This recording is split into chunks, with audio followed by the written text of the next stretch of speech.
So I got my first BRC20 tokens the other day because we invested in Ordinals bot, which is a great company. Toby, love it. So I finally got them, and they showed up in my Express wallet, and I was like, okay, Toby, I gotta go do something with these. I was like, I'm gonna hold your tokens, but I want to see what I can do with them. And needless to say, it was a pretty painful experience trying to go in. I mean, there's not a DEX per se, but there is kind of a marketplace where I could try to convert them to some fiat or some Bitcoin. But man, you realize how spoiled you are in the Ethereum ecosystem because this was a difficult process. A lot of things you think for granted in Ethereum doesn't really happen in Bitcoin layer 1, right? You have to go through 2 processes to inscribe and mint, and then you have to put it into like a floor price, like sell like NFT, which they have very little liquidity sometimes, right?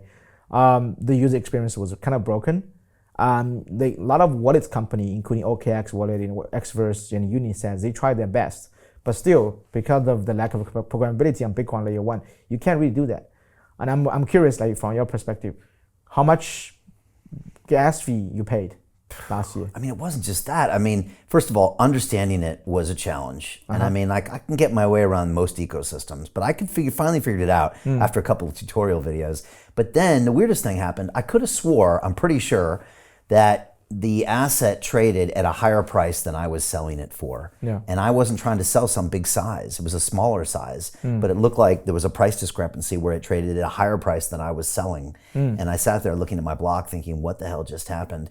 It took 20, 30 minutes to get the trade done, maybe longer. Yeah. And at that point, I think I was just shocked that it actually transacted. And I don't even know what the gas I paid, but I was really taken aback by how much this needs work. And you get a front runner sometimes, right? Doing some crazy mint, literally a lot of the mint get failed because other people front run you. Right. Well, my order was just sitting out there for like a long time, so it would have been really easy to front run me or do whatever. True. They pay higher gas fee on that. Yeah. So it was just a reality to me. I should have known better, but I was like, wow, this really needs some help. I'm guessing you guys will solve a lot of those problems. Yeah, a lot of those transactions, like you get a front run or with MEV, that kind of things. If it's on our layer 2, one, it's much cheaper. It's like multiple hundreds times cheaper, and then much faster in terms of the confirmation time, finality time, and we have more use cases you can able to do. You can't really do AMM on Bitcoin layer 1. You can't. You cannot. Right. Yeah. Right. So there's no liquidity there. Yeah. There's no pools. There's no market liquidity pool. makers. There's no smart contract. You can't really do perp DEX. You cannot do prediction market, all these kind of a bit more complicated use cases. I think a lot of people don't realize all the liquidity behind the scenes that allows them to do the things that they want to do.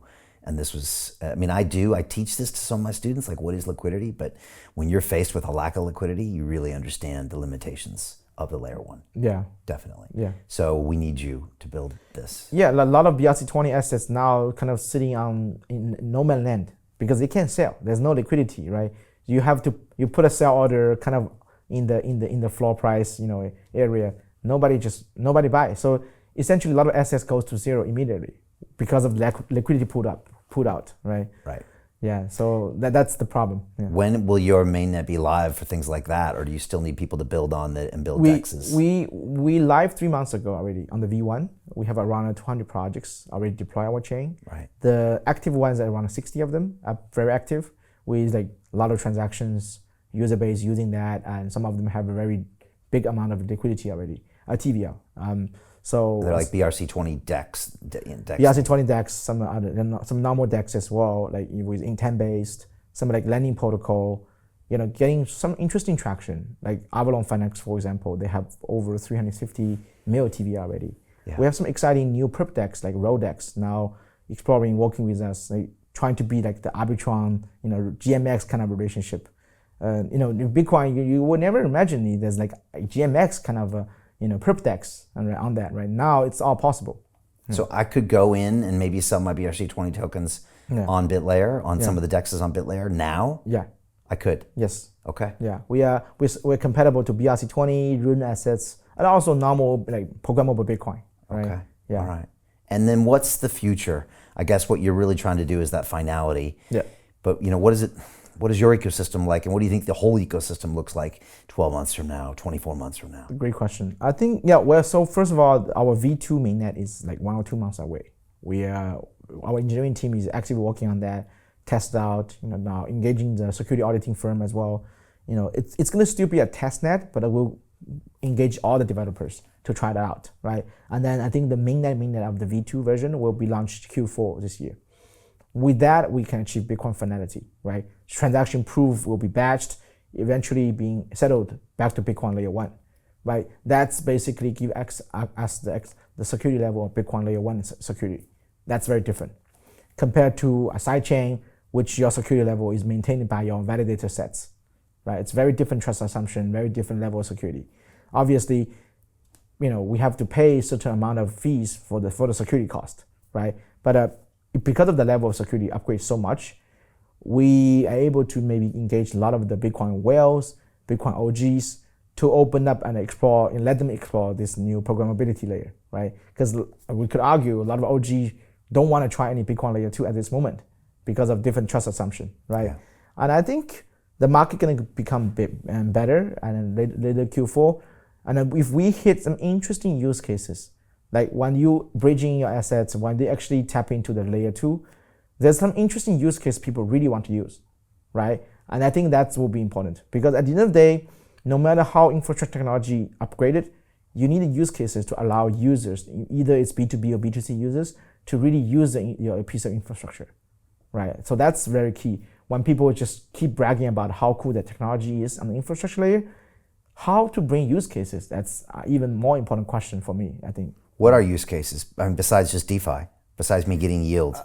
DeFi is a key use cases, yeah. Right? Like stable coins, all these are very important building blocks for big DeFi primitive.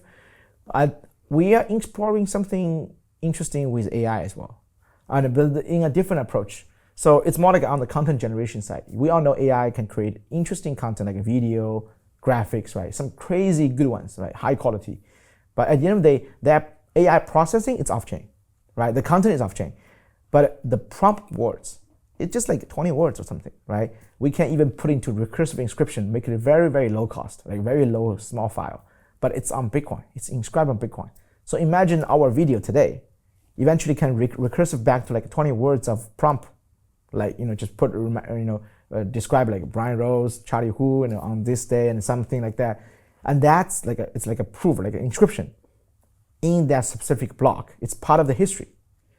So imagine we think about all kinds of things which needs to be written in the history, but instead of written in the Alexander library or whatever, like, physical books or history books, it's on Bitcoin. Bitcoin become one of the biggest history book, which people pay for that, right? You can see it. And the heavy content, the high quality content is recursive back with AI engine. So we could take this episode and with 20 keywords, it could be reproducible by an AI engine? Yeah. Okay. But that proof, that specific keywords is on Bitcoin. Right. Hey, I know investing in crypto is scary. It takes a real leap of faith because there are so many scams, rug pulls, and bad actors out there. It's a dangerous business, which is why 95% of people lose all their money.